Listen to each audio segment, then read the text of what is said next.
Hi friends, welcome to Biology Simplified Tamil. நான் உங்க Senthilnathan.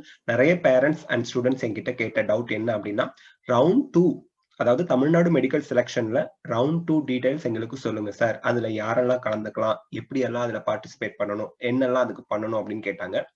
MCC கவுன்சிலிங்ல அதாவது ஆல் இந்தியா கோட்டா கவுன்சிலிங் மாதிரி அப்கிரேடேஷன் அப்படிங்கிற ஒண்ணு இங்க இருக்காது. ரீ அலாட்மெண்ட் அப்படிங்கிற ஒரு டேர்ம் தான் இங்க யூஸ் பண்ணுவாங்க. ரீ allotment is similar to upgradation. அதை முதல்ல நம்ம தெரிஞ்சுக்கணும். சோ முதல்ல சீட்ஸ் வந்து செகண்ட் ரவுண்டுக்கு எப்படி வருது அப்படிங்கறத தெரிஞ்சுக்கலாம்.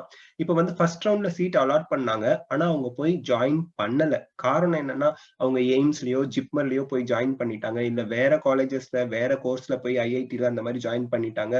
அவங்க போய் அலாட்டட் காலேஜ்ல ரிப்போர்ட் பண்ணல அப்படிங்கிற சீட்ஸ் எல்லாம் செகண்ட் கவுன்சிலிங்க்கு வரும். And then all India quota surrendered seat போன வருஷம் 182 சீட் சரண்டர் பண்ணாங்க. இந்த வருஷம் மினிமம் 100 சீட்ஸ் வரைக்கும் சரண்டர் பண்ணலாம். இது வந்து எக்ஸ்பெக்டட் தான். அதுக்கு மேல கூட இருக்கலாம், அதுக்கு குறைவா கூட இருக்கலாம். சோ அந்த சீட்ஸ்க்கெல்லாம் செகண்ட் ரவுண்ட் கவுன்சிலிங் நடக்கும். இப்போ எம்எம்சில நம்ம ஆல் இந்தியா கோட்டாக்கு சீட் கொடுத்துருக்காங்க. ஒவ்வொரு காலேஜ்லயுமே ஆல் த 26 காலேஜஸ், அதாவது 23 கவர்மெண்ட் அண்ட் 3 செமி கவர்மெண்ட் காலேஜஸ்ல இருந்தும் சீட்ஸ் கொடுத்துருக்கோம். சோ அதுல ஃபில் ஆகாத சீட்டை அவங்க ரிட்டர்ன் பண்ணுவாங்க அந்தந்த காலேஜுக்கு. சோ அந்தந்த காலேஜ்ல அந்த ஆல் இந்தியா கோட்டா சரண்டர்ட் சீட்ஸ்க்கு ஸ்டேட் கோட்டால ஃபில் பண்ணுவாங்க. அது செகண்ட் ரவுண்ட்ல ஃபில் பண்ணுவாங்க. And newly created seats if any, ஏதாவது ஒரு காலேஜ்ல 50 சீட் இன்க்ரீஸ் பண்றாங்க, இப்ப பிஎஸ்ஜில 100 சீட் இன்க்ரீஸ் பண்ணாங்க, பட் ரவுண்ட் 1ல அது ரிஃப்ளெக்ட் ஆகல, ரவுண்ட் 2ல வரலாம். அதே மாதிரி ஸ்ரீ முத்துக்குமரன் ரவுண்ட் 1ல வரல, ப்ராப்ளம்லாம் சால்வ் ஆனதுக்கு அப்புறம் ரவுண்ட் 2க்கு ஸ்ரீ முத்துக்குமரன் காலேஜ் வரலாம். சோ அந்த மாதிரி அதத்தான் நியூலி கிரியேட்டட் சீட்ஸ்ங்கிறாங்க. ரவுண்ட் 1ல காலேஜ்ல இருந்த காலேஜ்ல அலாட்டட் சீட்ஸ் வந்து இல்ல, பட் செகண்ட் ரவுண்ட்ல புதுசா அதை இன்ட்ரோடியூஸ் பண்றாங்கன்னா அது நியூலி கிரியேட்டட் சீட்ஸ் அப்படின்னு சொல்லுவாங்க. சோ இந்த 3 விதமான சீட் தான் நமக்கு ரவுண்ட் 2க்கு வரப்போகுது. Okay, who can attend round 2? இதை நல்லா பாத்துக்கங்க. Seats allotted in round 1. எனக்கு ரவுண்ட் 1ல சீட் அலாட் பண்ணிட்டாங்க sir, but I want to get reallotment. எனக்கு ரீ அலாட்மெண்ட் வேணும், எனக்கு இதை விட பெட்டர் காலேஜ் வேணும் அப்படின்னு நீங்க கேட்டீங்கன்னா நீங்க தாராளமா வந்து பார்ட்டிசிபேட் பண்ணலாம். இதுல எந்த டவுட்டும் கிடையாது. ஆனா நீங்க வரும்போது என்ன பண்ணணும்னா, எந்த டிடியும் தேவையில்லை. 500 ரூபாய் ப்ராசஸிங் ஃபீஸ் வேணாம், டியூஷன் ஃபீஸ் வேணாம், டிடியே வேண்டாங்க. உங்களுக்கு ரவுண்ட் 1ல சீட் அலாட் பண்ணிட்டாங்க. ஆனா இப்போ ஃபார் எக்ஸாம்பிள் நீங்க வந்து திருநெல்வேலி எக்ஸ்பெக்ட் பண்றீங்க, ஆனா உங்களுக்கு தேனி அலாட் பண்ணிருக்காங்க.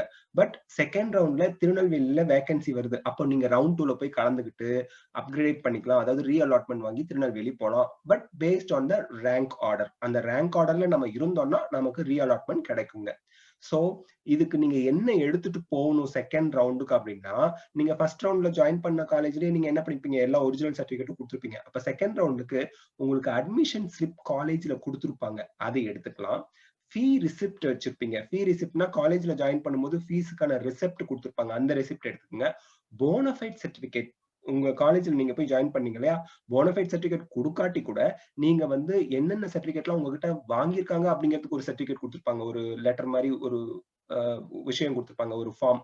அந்த ஃபார்மை எடுத்துக்கிட்டு வரலாம். சோ இந்த 3மே கையில வச்சுக்கிறது பெட்டருங்க.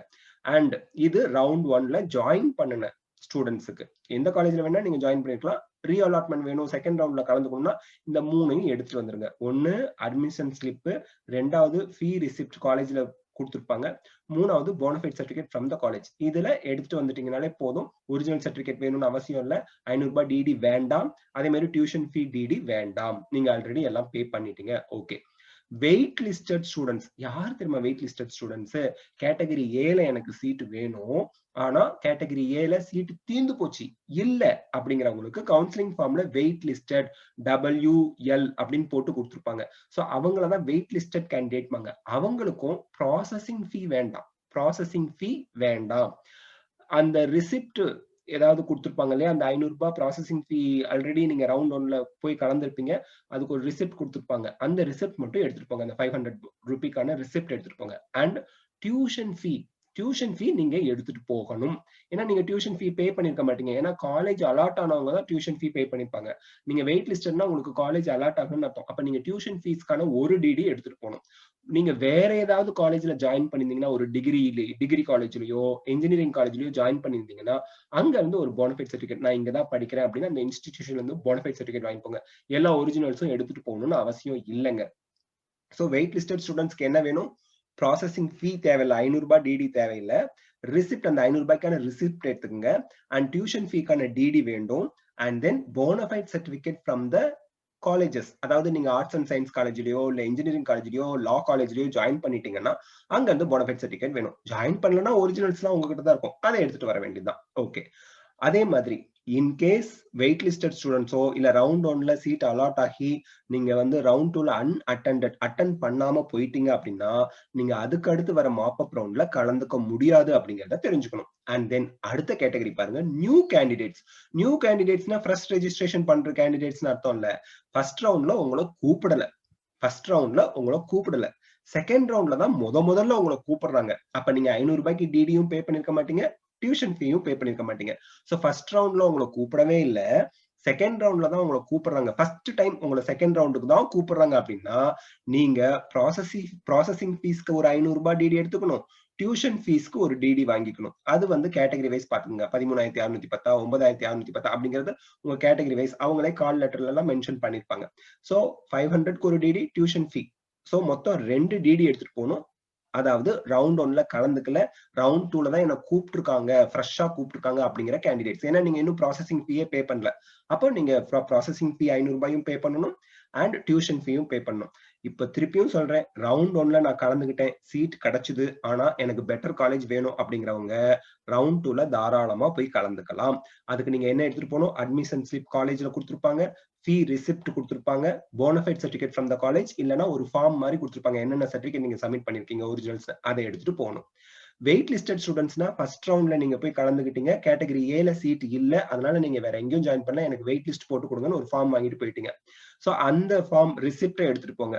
அண்ட் டியூஷன் ஃபீஸ்க்கு டிடி எடுத்துட்டு போங்க. 500 ரூபி டிடி தேவையில்லை, ஏன்னா ஆல்ரெடி நீங்க ப்ராசஸிங் ஃபீ பே பண்ணிட்டீங்க. போனஃபைட் சர்டிபிகேட் யாருக்கு வேணும், ஆர்ட்ஸ் அண்ட் சயின்ஸ் காலேஜ்லயோ லா காலேஜ்லயோ இன்ஜினியரிங் காலேஜ்லயோ ஜாயின் பண்ணவங்களுக்கு மட்டும் வேணும். ஓகே, ரவுண்ட் 2 அன்அட்டெண்டட் ஸ்டூடெண்ட்ஸ், நீங்க ரவுண்ட் 2 போய் அட்டன் பண்ணல அப்படின்னா மாப்அப் ரவுண்ட்ல உங்களை கூப்பிட மாட்டாங்க, you are not eligible. New candidates, round 1ல கூப்பிடாதவங்க ரவுண்ட் 2ல கூப்பிட்டாங்கன்னா அவங்கள தான் நியூ கேண்டிடேட்ஸ் அப்படிங்கிறோம். அவங்க வந்து processing fee, tuition fee 2 DD and all original certificates எடுத்துட்டு போகணும். அவங்களும் வேற எங்கேயாவது ஜாயின் பண்ணியிருந்தாங்க, ஒரு காலேஜ்ல ஜாயின் பண்ணியிருந்தாங்கன்னா போனஃபைட் சர்டிபிகேட் எடுத்துட்டு போனா போதும். எல்லாருக்குமே ஒரிஜினல் எடுத்துட்டு போகணும்னு அவசியம் இல்லை. ஓகே, இப்ப யாரெல்லாம் not eligible for second round counselling அப்படின்னா special category candidates can not attend. Special கேட்டகரினா இங்க 3 கேட்டகரி தாங்க.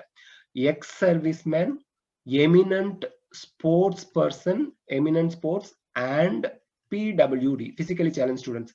இந்த ஸ்டூடெண்ட்ஸ் அலாட் பண்ண காலேஜ் தான் ஃபைனல். இவங்களுக்கு செகண்ட் ரவுண்ட் அப்படிங்கிற ஒண்ணு கிடையாது, நமக்கு ரீ அலாட்மெண்ட் கிடையாது. உங்களுக்கு ஆல்ரெடி அலாட் பண்ண காலேஜ் தான் ஃபைனல், நீங்க செகண்ட் ரவுண்டுக்கு போக முடியாது. MCC round 2 joined students cannot attend. Round 2ல join பண்ணிட்டா நீங்க வந்து அந்த சீட்டை ரிசைன் பண்ண முடியாது, வேற எந்த கவுன்சிலிங்லயும் கலந்துக்க கூடாதுன்னு சுப்ரீம் கோர்ட் ஆர்டர் இருக்கு. அதனால MCC ஆல் இந்தியா கோட்டால ரவுண்ட் 2ல நீங்க ஏதாவது ஒரு காலேஜ்ல join பண்ணிருந்தீங்கன்னா you cannot resign the seat, you cannot attend the second round counseling in Tamil Nadu. Okay, round 1ல ஆப்ட் அவுட் பண்ணிட்டீங்க. ஆப்ட் அவுட்னா என்ன தெரியுங்களா அர்த்தம்? ஃபர்ஸ்ட் கேட்டகரி ஏ, அதுல சீட்டு இருந்துச்சு ஆனா நீங்க வேணான்னு சொல்லிட்டீங்க. சீட்டு இருந்து வேணான்னா ஆப்ட் அவுட். சீட்டு இல்ல, நான் வந்து எனக்கான சீட்டு கேட்டகரி ஏல சீட்டு இல்ல, ஆனா எனக்கு கேட்டகரி ஏல தான் சீட் வேணும்னா வெயிட் லிஸ்ட் போட்டு கொடுப்பாங்க. ஆனா கேட்டகரி ஏல சீட்டு இருந்துச்சு, நான் தான் வேணான்னு சொல்லிட்டேன் அப்படின்னா நீங்க செகண்ட் ரவுண்ட்ல போய் கேட்டகரி ஏ கிளைம் பண்ண முடியாது. கேட்டகரி ஏல சீட் இருந்து கேட்டகரி பில எடுத்தீங்கன்னா கேட்டகரி பிக்குள்ள நீங்க அப்கிரேட் பண்ணிக்கலாம். ஃபார் எக்ஸாம்பிள் கேட்டகரி பில உங்களுக்கு மாதா மெடிக்கல் காலேஜ் கிடைச்சதுன்னு வச்சுக்கோங்க, பிஎஸ்ஜில வேகன்சி வருதுன்னா அப்கிரேட் பண்ணிக்கலாம் கேட்டகரி பிக்குள்ள. ஆனா கேட்டகரி ஏல சீட் இருந்துச்சு ஆனா நான் வேணான்னு சொல்லிட்டேன், கேட்டகரி பி கிளைம் பண்ணேன்னா நீங்க திரும்பி கேட்டகரி ஏ கேட்க முடியாது. இப்போ ஒரு டவுட் வரும், சார் கேட்டகரி ஏல சீட் இல்லாததுனால நான் கேட்டகரி பில சீட் எடுத்தேன், நான் என்ன பண்ணட்டும்? You can claim category A seat. அதெல்லாம் சிஸ்டம்ல கரெக்டா பாத்துக்குவாங்க, நீங்க ஒன்னும் உரி பண்ண வேண்டாம். சோ சீட் இருந்து நீங்க எடுக்கலனா மட்டும்தான் அதுக்கு பேர் ஆப்ட் அவுட். ஆப்ட் அவுட் கொடுத்த கேண்டிடேட்ஸ் அந்த பர்டிகுலர் கேட்டகரியில சீட் திருப்பியும் செகண்ட் ரவுண்ட்ல கிளைம் பண்ண முடியாது. நீங்க ஆல்ரெடி சீட் எடுத்த கேட்டகரிக்குள்ள தான் அப்கிரேட் பண்ணிக்கலாம் ஆப்ட் அவுட் பண்ணவங்க. பட் கேட்டகரி ஏல சீட் இல்லாததுனால நான் கேட்டகரி பில சீட் எடுத்தேன், you can claim category A seat. தாராளமா அப்கிரேட் பண்ணிக்கலாம். போன வருஷம் அந்த மாதிரி அப்கிரேட் பண்ணிருக்காங்க. ஓகே, சோ இந்த 3 பாத்துக்குங்க. கேட்டகரி ஸ்பெஷல் கேட்டகரிஸ்ல வர 3 categories, ex serviceman, eminent sports, physically challenge students can not attend second round. MCC round 2ல நான் ஒரு காலேஜ்ல ஜாயின் பண்ணவங்க அலாட் பண்ணி ஜாயின் பண்ணல, நோ ப்ராப்ளம். ஆனா அலாட் பண்ணி ஜாயின் பண்ணிட்டேன், you can not attend round 2 Tamil Nadu counselling. எந்த கவுன்சிலிங்லயும் கலந்துக்க முடியாது, supreme court order. And round 1ல நான் எந்த கேட்டகரிக்கு ஆப்ட் அவுட் பண்ணனோ அந்த கேட்டகரியில ரவுண்ட் 2ல போய் சீட் கிளைம் பண்ண முடியாது. ஆப்ட் அவுட் அப்படிங்கிற வேர்டு உங்களுக்கு கவுன்சிலிங்ல தெளிவா சொல்லுவாங்க. சோ அதுல உங்களுக்கு கன்ஃபியூஷன் வேண்டாங்க. நெக்ஸ்ட் ரவுண்ட் 2 ப்ரொசீஜர் என்ன? ஃபர்ஸ்ட் ஸ்டெப் வந்து உங்களுக்கு ஷெட்யூல் ரிலீஸ் பண்ணுவாங்க. இப்ப எப்படி நமக்கு ஷெட்யூல் ரிலீஸ் பண்ணிருக்காங்கங்க, இந்த நம்பர்ல இருந்து இந்த நம்பர் வரைக்கும் காலைல 9 மணிக்கு, இந்த நம்பர்ல இருந்து இந்த நம்பர் வரைக்கும் 11 மணிக்கு, இந்த நம்பர்ல இருந்து இந்த நம்பர் வரைக்கும் 2 மணிக்குன்னு ஒரு ஷெட்யூல் நம்ம பார்த்துட்டு போறோம்ல, கவுன்சிலிங் ஷெட்யூல். அதே மாதிரி திருப்பியும் ரேங்க் 1ல இருந்தே, ஸ்டேட் ரேங்க் 1ல இருந்தே திருப்பி கூப்பிடுவாங்க. இப்ப ஸ்ரீஜன் இருக்கிறாரு, ஃபர்ஸ்ட் ரவுண்ட்ல சீட் அலாட் ஆனுச்சு, ஆனா அவர் எடுக்கல. அப்ப அவர் திருப்பி போய் கலந்துக்க முடியாதுங்க. ஆனாலும் ரேங்க் 1ல இருந்து அங்க லிஸ்ட் இருக்கும், நம்ம தான் பார்த்து கலந்துக்கணும். சோ எந்த ரேங்க்ல இருந்து எந்த ரேங்க் வரைக்கும் நம்ம இருக்கோம், அந்த டைமுக்கு நீங்க போய் பார்ட்டிசிபேட் பண்ண வேண்டியதுதான். ஓகேங்களா? அண்ட் இந்த மாதிரி ஷெட்யூல் ரிலீஸ் பண்ணுவாங்க. ஷெட்யூல்ல ரேங்க் 1ல இருந்தே கூப்பிடுவாங்க.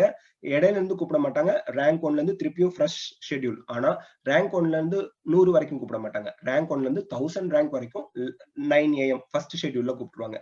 செகண்ட் ஷெட்யூல் அதே நாள்ல, ஒரே நாள்லயே. அதுக்கு அடுத்த ஷெட்யூல்ல வந்து பாத்தீங்கன்னா 11 o'clock ஒரு ஷெட்யூல் ஆரம்பிக்குதுன்னா, அப்ப வந்து 1000 to 2000 ரேங்க் அப்படி கூப்பிட்டுருப்பாங்க. ஏன்னா அப்கிரேடேஷன் கேட்கறவங்களோ இல்ல வெயிட் லிஸ்ட் போட்டு வந்து பார்ட்டிசிபேட் பண்றவங்களோட எண்ணிக்கையோ கம்மியா தான் இருக்கும். ஓகே. சோ அடுத்து சீட் மேட்ரிக்ஸ் உங்களுக்கு காமிப்பாங்க. எந்தெந்த காலேஜ்ல எவ்வளவு சீட்ஸ் அவைலபிளா இருக்கு அப்படின்னு காமிப்பாங்க. சோ அதுல வந்து அந்த சீட்ஸ் அவைலபிலிட்டியை பொறுத்து நீங்க அப்கிரேட் பண்ணிக்கலாம், ரீஅலாட்மெண்ட் வாங்கிக்கலாம். அண்ட் நீங்க ஃபர்ஸ்ட் ரவுண்ட்ல உங்களுக்கு சீட் கிடைக்கல அப்படிங்கிறவங்களுக்கு அலாட்மெண்ட் கிடைக்கும். ஆல்ரெடி சீட் அலாட்டட் ஃபர்ஸ்ட் ரவுண்ட்ல, இப்ப நான் புது காலேஜுக்கு போறேன், வேற காலேஜுக்கு போறேன், அதுக்கு பேரு ரீஅலாட்மெண்ட். ஃபர்ஸ்ட் ரவுண்ட்ல எனக்கு சீட் கிடைக்கல, செகண்ட் ரவுண்ட்ல ஃப்ரெஷ்ஷா அலாட் ஆயிருக்கு, தட் இஸ் அலாட்மெண்ட். டிஃபரன்ஸ் தெரிஞ்சுக்கங்க. சோ சீட் மேட்ரிக்ஸ் காமிப்பாங்க, அதுபடிதான் ரீஅலாட்மெண்ட்டோ அலாட்மெண்ட்டோ நடக்கும். அண்ட் செகண்ட் ரவுண்ட் முடிஞ்சதுக்கு அப்புறம் நமக்கு மாப் அப் ரவுண்ட் வரும். செகண்ட் ரவுண்ட்ல பார்ட்டிசிபேட் பண்ணாத யாரும் மாப் அப் ரவுண்ட்ல பார்ட்டிசிபேட் பண்ண முடியாது. சோ இப்போ நல்லா ஞாபகம் வச்சுக்கணும், second round counselling Tamil Nadu medical செலக்ஷன்ல ஃபர்ஸ்ட் ரேங்க் 1ல இருந்தே ஷெட்யூல் படி கூப்பிட்டுக்கிட்டே இருப்பாங்க. எந்த காலேஜ்ல நீங்க ஜாயின் பண்ணியிருந்தாலும் சரி, கேட்டகரி ஏல நீங்க வந்து கரூர் மெடிக்கல் காலேஜ்ல ஜாயின் பண்ணிருக்கீங்க, பட் உங்களுக்கு பெட்டர் காலேஜ் வேணும்னு நினைக்கிறீங்க, நீங்க டைரக்டா போய் செகண்ட் ரவுண்ட்ல அந்த ஸ்லிப்பு, அப்புறம் அலாட்மெண்ட் ஆர்டர், அந்த அட்மிஷன் ஸ்லிப்பு, அப்புறம் fees receipt and bonafide certificate இதெல்லாம் எடுத்துட்டு போய் டைரக்டா பார்ட்டிசிபேட் பண்ண வேண்டியதுதான். ரீ அலாட்மெண்ட் வாங்கிட்டீங்கன்னா அப்படியே உங்களுக்கு காலேஜுக்கு, புது காலேஜுக்கு போயிட வேண்டியதுதான். சோ இது எல்லாமே உங்களுக்கு ஈஸியா தான் இருக்கும். சொல்றதுக்கு தான் கஷ்டமா இருக்கும், ஐயோ திருப்பியும் முதல்ல இருந்தா அப்படின்னு. But it will be very easy. And உங்க ரேங்க்குக்கு உங்களுக்கு பிடிச்ச காலேஜ் வந்து தான் அப்கிரேட் பண்ணிக்கோங்க. இப்ப எம்எம்சில ஒரு ஸ்டூடெண்ட் சேர்ந்திருப்பாங்க, எனக்கு அப்கிரேடேஷனே தேவையில்லையே, உள்ளதுலயே டாப் காலேஜ்ல நான் ஜாயின் பண்ணிருக்கேன்னா நீங்க செகண்ட் ரவுண்ட்ல போய் பார்ட்டிசிபேட் பண்ணணும்னு அவசியம் இல்ல. மத்த காலேஜ்ல இப்ப திருநெல்வேலியில ஒருத்தவங்க வந்து என்னோட ஃப்ரெண்ட் வந்து ஜாயின் பண்ணிருக்காங்க, எனக்கு திருநெல்வேலி தான் வேணும், I am happy with Tirunelveli அப்படின்னு சொல்லியிருக்காங்க. அப்ப அவங்க செகண்ட் ரவுண்டுக்கு போகவே வேண்டாம். யாருக்கெல்லாம் ரீ அலாட்மெண்ட் வேணும், பெட்டர் காலேஜ் வேணும்னு நினைக்கிறாங்க, அவங்க எல்லாம் செகண்ட் ரவுண்டுக்கு போலாம். இன்னொன்னு நல்லா ஞாபகம் வச்சுக்கோங்க, செகண்ட் ரவுண்ட்லயும் எனக்கு கிடைக்காது, இந்த காலேஜ் தான் எனக்கு கடைசியா இருக்கும், நான் கேட்கிற காலேஜ் கிடைக்காதுன்னு நினைச்சிட்டு நீங்க செகண்ட் ரவுண்ட் போகலன்னா, திடீர்னு மாப் அப் ரவுண்ட்ல போயிட்டு கலந்துக்கிட்டு எனக்கு பெட்டர் காலேஜ் கொடுங்கன்னு கேட்க முடியாது. சோ யாருக்கெல்லாம் காலேஜ் வந்து மாத்திக்கணும், முன்னாடி இருக்க காலேஜுக்கு போகணும், எனக்கு பிடிச்ச காலேஜுக்கு போகணும்னு நினைக்கிறீங்களோ அவங்க எல்லாம் செகண்ட் ரவுண்ட் கவுன்சிலிங்ல பார்ட்டிசிபேட் பண்ணிடுங்க. அப்பதான் மாப் அப்லயும் பார்ட்டிசிபேட் பண்ண முடியும். So this is the procedure. So இதுல உங்களுக்கு ஏதாவது டவுட் இருந்தா கமெண்ட் செக்ஷன்ல கமெண்ட் பண்ணுங்க. இந்த வீடியோ உங்களுக்கு ஹெல்ப்ஃபுல்லா இருந்தா லைக் அண்ட் ஷேர் பண்ணுங்க. பயாலஜி சிம்பிளிஃபைட் தமிழுக்கு சப்ஸ்கிரைப் பண்ணுங்க. தேங்க்யூ.